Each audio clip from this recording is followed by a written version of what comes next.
हजारों ख्वाहिशें ऐसी कि हर ख्वाहिश पे दम निकले, बहुत निकले मेरे अरमान लेकिन फिर भी कम निकले। नमस्कार दोस्तों, मैं हूं निर्मल और आप देख रहे हैं आपके अपने ताज़ा टीवी पर एंटरटेनमेंट टिकट। और इस एंटरटेनमेंट टिकट में हम आपको हमेशा देते हैं बॉलीवुड से जुड़ी जानकारियां, कई गॉसिप्स और हमारे एंकर्स करते हैं आपसे मसालेदार बातें। और आज एंटरटेनमेंट टिकट का ये खास एपिसोड आपके लिए बहुत ज़्यादा खास है और ताज़ा टीवी के तमाम दर्शकों के लिए भी और हमारे लिए भी, क्योंकि बहुचर्चित बहुप्रतीक्षित फिल्म जीना है तो ठोक डाल का पूरा क्रू, पूरी टीम इनफैक्ट आज हमारे साथ स्टूडियो में मौजूद है। आप सभी का हमारे स्टूडियो में, ताज़ा टीवी के स्टूडियो में बहुत बहुत स्वागत है। और जैसा कि शुरुआत हम करेंगे एक इनके परिचय के साथ। हमारे साथ आज पूरी टीम के सभी सदस्य मौजूद हैं, हालांकि कुछ लोग नहीं आ पाए हैं किसी कारणवश। यशपाल शर्मा जी जो कि इस फिल्म में एक मुख्य किरदार में हैं, और उनके साथ हैं इस फिल्म की प्रोड्यूसर अपर्णा जी, आपका भी स्वागत है। इस फिल्म के म्यूज़िक डायरेक्टर शादाब हाशमी, आपका भी बहुत बहुत स्वागत है शादाब जी।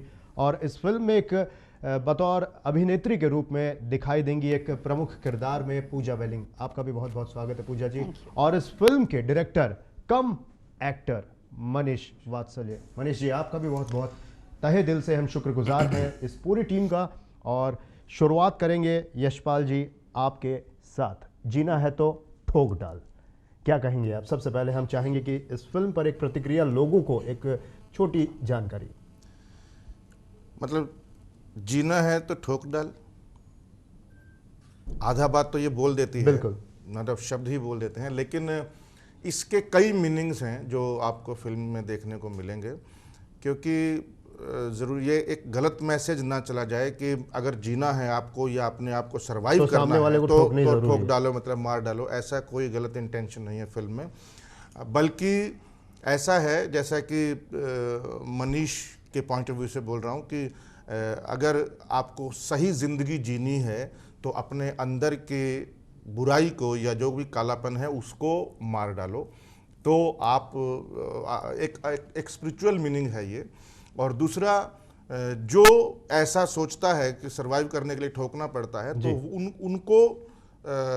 उनको उसके कर्मों का फल मिलता है, तो वो कोई अच्छी बात नहीं है। इस फिल्म में टाइटल का मीनिंग यही है। तो यशपाल जी, इस फिल्म में महकू की भूमिका में आप नजर आ रहे हैं, अपने किरदार के बारे में कुछ बताएं हमारे दर्शकों को। महकू बचपन में बिस्तर में पेशाब करता था जी। तो एक दिन उसकी बहन ने बुलाया, मैया ये देखो बबुआ महकत है। अब महकत है मतलब स्मेल आ रहा है जी। तो उसका नाम तब से महकू पड़ गया।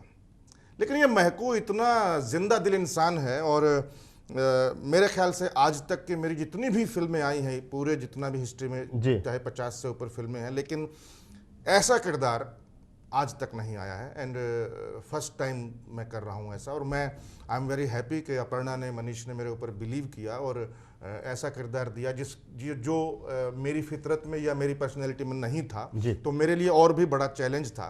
तो ये एक खुशदिल इंसान है, सीधा सच्चा है, छोटी छोटी चोरियां या छोटे छोटी गलतियां, जो छोटे छोटे खुशियां, उन्हीं में अपनी ज़िंदगी समझता है।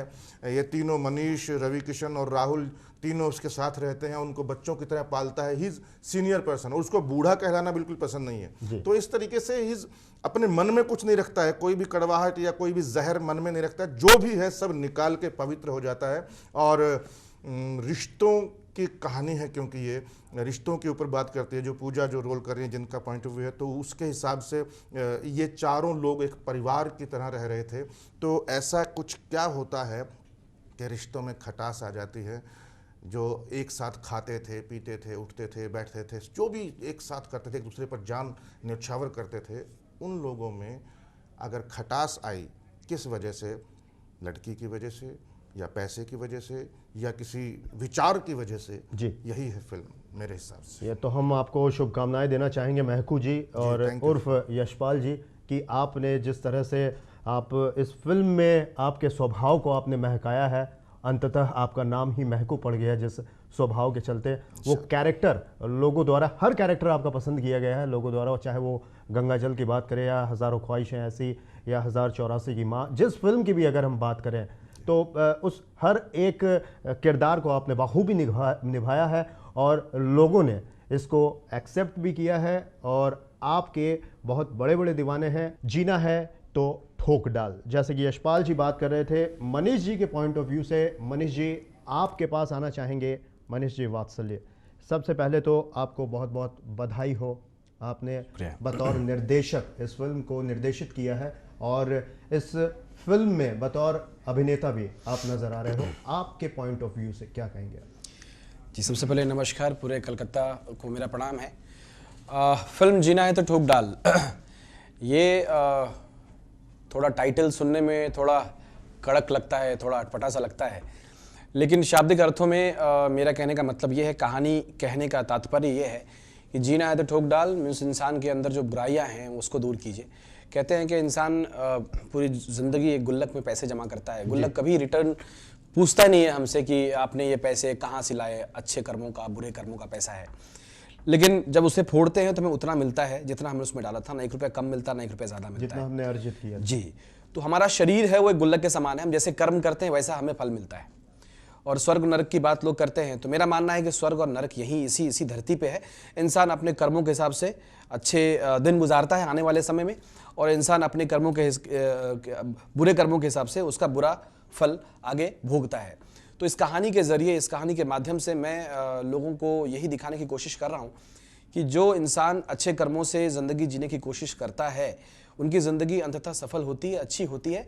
और जो इंसान ज़िंदगी को शुरुआत से ही एक टेढ़े मेढ़े रास्ते से होकर गुजरता है, उसे सही मुकाम नहीं दे पाता, मानसिकता गलत होती है, सोच गलत होती है, तो उस इंसान की ज़िंदगी जो है वो अंततः बुरी होती है, उसका परिणाम बुरा होता है। तो मेरी कहानी का जो तात्पर्य है, जो कहानी का जो माध्यम है, जो मैं अपनी कहानी के ज़रिए, अपनी फिल्म के ज़रिए दर्शकों को दिखाना चाहता हूँ, वो यही है कि जीना है तो ठोक डाल, मतलब काम, क्रोध, लोभ और माया, ये 4 शत्रु हैं इंसान की ज़िंदगी में, जिनको कि उन्हें दूर करना चाहिए अच्छी ज़िंदगी जीने के लिए। मनीष जी, जैसे कि आपकी मैं बातें सुन रहा था तो बतौर मुझे ऐसा लग रहा था कि इस फिल्म में कहीं ना कहीं लोगों को कुछ सत्संग भी ज़रूर मिलेगा। और एक जैसा कि आपने अपनी बात कही है, लक्ष्य विहीन मनुष्य जो होता है वो पेंडुलम के समान होता है, वो हिलता तो ज़रूर है लेकिन पहुंचता कहीं नहीं है। और फिल्म में जैसा आपने कहा कि कर्म मनुष्य के कर्म प्रधान विश्व करी राखा और जो जस करहूँ सो तसु फल चाखा।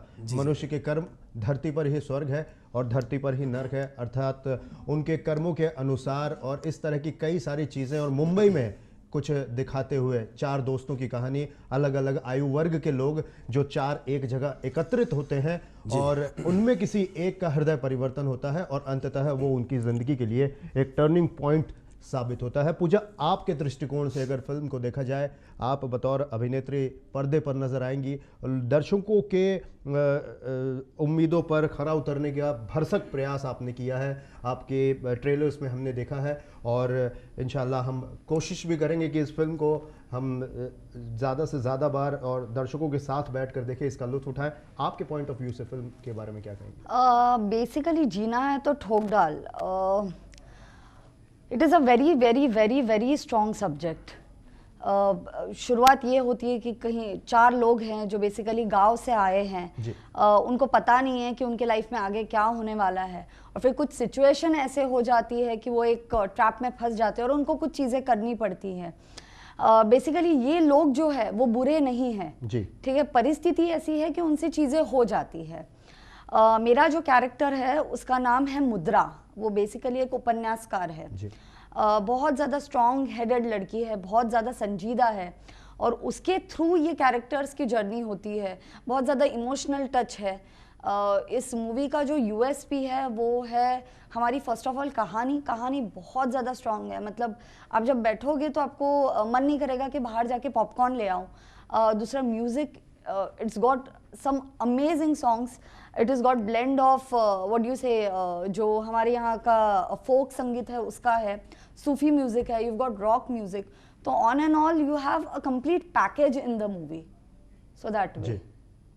तो मैं उस हिसाब से देखती हूँ, मतलब it's a complete entertainer. Okay, चलिए, कंप्लीट एंटरटेनमेंट की आप बात कर रही हैं इस फिल्म का, एक बार पुनः हम देखना चाहेंगे उस फिल्म की कुछ स्निपेट्स।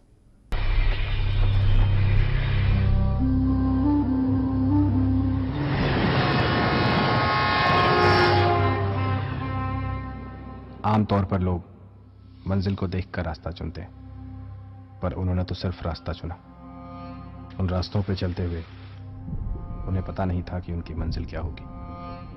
बस चल दी, बिना ये तय किए कि अंजाम क्या होगा।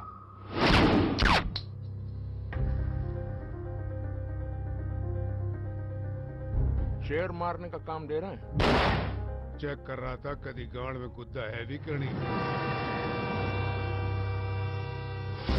पकड़चौदी बंद करो।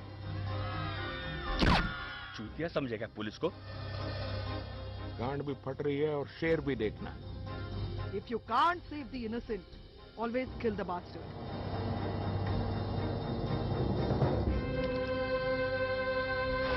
ये क्या वहाँ पे अपनी मैया चुरा रहा था? अरे जब किड्डे गांड में बलबला रहे हो ना तो दांत मांझने से कुछ नहीं होता।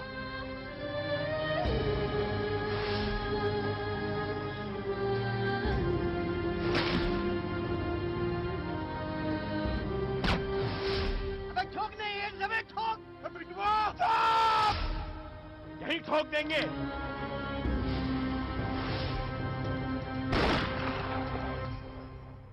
लौंडा जब शीशा ज्यादा देखने लगे ना तो समझ जाओ कि नई नई छांटे आ रही है।